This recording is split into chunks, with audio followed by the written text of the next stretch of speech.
സംഘർഷമല്ല youth കോൺഗ്രസിന്റെ കടന്നാക്രമണമാണ് സംസ്ഥാനത്ത് നടക്കുന്നതെന്ന് CPIM സംസ്ഥാന secretary MV Govindan Kannur press ക്ലബ്ബിൽ മാധ്യമങ്ങളോട് സംസാരിക്കുകയായിരുന്നു അദ്ദേഹം. സംഘർഷം എന്ന പദം ഇതിന് ഉപയോഗിക്കുന്നതിൽ ഒരർത്ഥവുമില്ല. കോൺഗ്രസ് ഇപ്പോൾ ചെയ്യുന്നതാണ് ആക്രമണം. സംഘർഷം സൃഷ്ടിക്കാൻ കരുതിക്കൂട്ടി ഇറങ്ങിയേക്കുവാണ് ഇട്കൂട്ടർ. എന്നിട്ട് പറയുന്നതോ ഞങ്ങളൊന്നും ചെയ്തിട്ടില്ല എന്ന്. പെപ്പർ സ്പ്രേയും വടികളും അങ്ങനെ ആയുധങ്ങളുടെ അകമ്പടിയോടെ വന്ന് ആക്രമിച്ചിട്ട് തങ്ങൾക്കെതിരെ പോലീസ് ലാത്തി വീശുന്നു എന്ന് പറഞ്ഞിട്ട് എന്തെങ്കിലും കാര്യമുണ്ടോ? യൂത്ത് കോൺഗ്രസിന്റെ കടന്നാക്രമണത്തെ വെള്ളപൂശാനാണ് ചില പത്രങ്ങൾ ശ്രമിക്കുന്നത്. ഈ ആക്രമണത്തിലൂടെ യൂത്ത് കോൺഗ്രസിന് മുൻതൂക്കം കിട്ടിയെന്നാണ് ചില പത്രങ്ങൾ എഴുതി വെച്ചിരിക്കുന്നതും. ഇതിലൂടെ ആക്രമണത്തെ പിന്താങ്ങുകയാണ് മാധ്യമങ്ങൾ. ഇത് കൂടുതൽ ആക്രമണത്തിന് ആഹ്വാനം കൂടിയാണ്. ലക്ഷക്കണക്കിന് ജനങ്ങളുടെ പിന്തുണ നേടിയ നവകേരള സദസ്സിന്റെ സമാപനത്തിലേക്ക് നീങ്ങുകയാണ്. അതിന്റെ വിജയത്തിൽ നിന്നും ശ്രദ്ധ തിരിച്ചുവിടാനാണ് കോൺഗ്രസ് അക്രമത്തിലേക്ക് നീങ്ങിയതെന്നും ഗോവിന്ദൻ. നുണപ്രചാരങ്ങൾക്ക് അധിക ആയുസില്ലെന്ന് ശബരിമലയിലെ കുഞ്ഞയ്യപ്പന്റെ കരച്ചിൽ വീഡിയോ കണ്ടപ്പോൾ തന്നെ മനസ്സിലാക്കേണ്ടിയിരുന്നു. ഇന്നലെ വനിതാ പ്രവർത്തകരെ പുരുഷ പോലീസ് മർദ്ദിച്ചെന്നും വസ്ത്രം വലിച്ചീറിയെന്നുമുള്ള പ്രതിപക്ഷ നേതാവ് VD സതീശന്റെയും യൂത്ത് കോൺഗ്രസുകാരുടെയും വാദം പൊളിഞ്ഞു. Youth Congress vice president VK ഷിബിനയുടെ വസ്ത്രമാണ് സമരത്തിനിടെ പ്രകോപനമുണ്ടാക്കാൻ പ്രവർത്തകർ തന്നെ കീറിവെച്ചത്.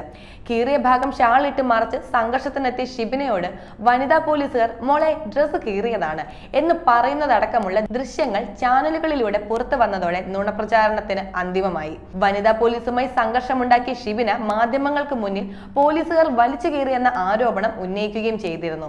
ഇതിന് പിന്നാലെ സ്ഥലത്തെത്തിയ പ്രതിപക്ഷ നേതാവാണ് പെൺകുട്ടിയുടെ വസ്ത്രം പുരുഷ SI വലിച്ചു കീറിയെന്നാരോപിച്ച് നടപടി ആവശ്യപ്പെട്ടത്. ഇതിന് പിന്നാലെ ഒരു വിഭാഗം പ്രവർത്തകർ പോലീസുകാരെ ക്രൂരമായി മർദ്ദിക്കുകയും പോലീസ് വാഹനങ്ങൾ തകർക്കുകയും ചെയ്തു. ഇതിൽ 2.5 ലക്ഷം രൂപയുടെ പൊതുമുതൽ നശിപ്പിച്ചതായിട്ടുള്ള കേസും നിലനിൽക്കുന്നുണ്ട്. അടുത്തത് ചിന്നക്കട ബിഷപ്പ് ജെറോം നഗറിലാണ് യൂത്ത് കോൺഗ്രസുകാർ DYFI പ്രവർത്തകരെ മർദ്ദിച്ചത്. മർദ്ദനത്തിന്റെ ചിത്രമടക്കം കോൺഗ്രസ് പത്രം 1-ാം പേജിൽ നൽകിയിട്ടുമുണ്ട്. കൊല്ലത്ത് കരിങ്കൊടി കാണിക്കാനെത്തിയ യൂത്ത് കോൺഗ്രസുകാരാണ് DYFI പ്രവർത്തകരെ മർദ്ദിച്ചത്.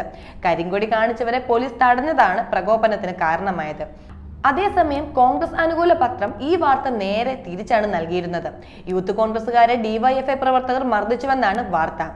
എങ്ങനെയും നവകേരള സദസ്സിനെ ഇല്ലാതാക്കാൻ നോക്കുക, അതിന് ഏതറ്റം വരെയും ഇവർ പോകും.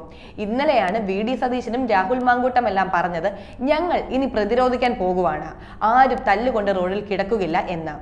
നേതാക്കൾ പറയുന്നതിന് മുൻപ് തന്നെ അണികൾ അത് നടപ്പിൽ വരുത്തി എന്ന് വേണം പറയാൻ. ഇതൊക്കെ നേതാക്കന്മാരുടെ ഒത്താശയോടുകൂടി നടപ്പിലാക്കിയെന്നുള്ളത് സത്യം. കഞ്ചിക്കോട് ഗവൺമെന്റ് ഹയർ സെക്കൻഡറി സ്കൂളിൽ മാരകായുധങ്ങളുമായി എത്തിയ ABVP പ്രവർത്തകർ SFI പ്രവർത്തകരെ ആക്രമിച്ചു. SFI യൂണിറ്റ് സെക്രട്ടറിയും +2 വിദ്യാർത്ഥിയുമായ മായപ്പള്ളം സ്വദേശി സിശാന്തിനെയും വിശാലിനെയുമാണ് ആക്രമിച്ചത്. സിശാന്തിന്റെ കൈയിലും വിശാലിന്റെ തലയ്ക്കുമാണ് പരിക്ക്. വിശാലിനെ കത്തികൊണ്ട് കുത്തുകയും ചെയ്തു. കഴിഞ്ഞ ദിവസം പകൽ 12-നായിരുന്നു ആക്രമണം. സ്കൂൾ തെരഞ്ഞെടുപ്പിൽ SFI ABVPയിൽ നിന്ന് യൂണിയൻ തിരിച്ചു പിടിച്ചിരുന്നു. ഇതാണ് ആക്രമണത്തിന് കാരണം. ഒരാഴ്ചയെ സ്കൂളിലെ ABVP പ്രവർത്തകർ നിരന്തരം പ്രകോപനം സൃഷ്ടിച്ചിരുന്നു. ABVP പ്രവർത്തകർ ലഹരി മരുന്ന് ഉപയോഗിച്ച് ക്ലാസ്സിൽ വരുന്നത് SFI പ്രവർത്തകർ ചോദ്യം ചെയ്തതും പ്രകോപനത്തിന് കാരണമായി. ഗ്രൗണ്ടിലും ക്ലാസ് മുറിയിലും വെച്ചാണ് SFI പ്രവർത്തകരെ ആക്രമിച്ചത്. കള്ളപ്രചാരങ്ങളുടെ കാലത്ത് 18 വയസ്സിൽ താഴെയുള്ള ഈ കുഞ്ഞുങ്ങളെ ഉപദ്രവിച്ചത് ഒരു വലതുപക്ഷ പത്രത്തിന്റെയും കണ്ണിൽ കയറി കാണില്ല. യൂത്ത് കോൺഗ്രസും ABVP മത്സരിച്ച് LDFനെ തകർക്കാൻ ഇറങ്ങിയതാണെങ്കിൽ അതൊന്നും നടപ്പാകാൻ പോകുന്നില്ല. സംസ്ഥാനത്ത് സമാധാന അന്തരീക്ഷം തകർക്കുമ്പോൾ അത് നിലനിർത്തേണ്ടത് സർക്കാരിന്റെ ഉത്തരവാദിത്തമാണ്. അവരത് വൃത്തിയായി ചെയ്തോളും. അതിന് കോൺഗ്രസ് അല്ല ആര് മുന്നിട്ടിറങ്ങിയിട്ടും കാര്യമില്ല.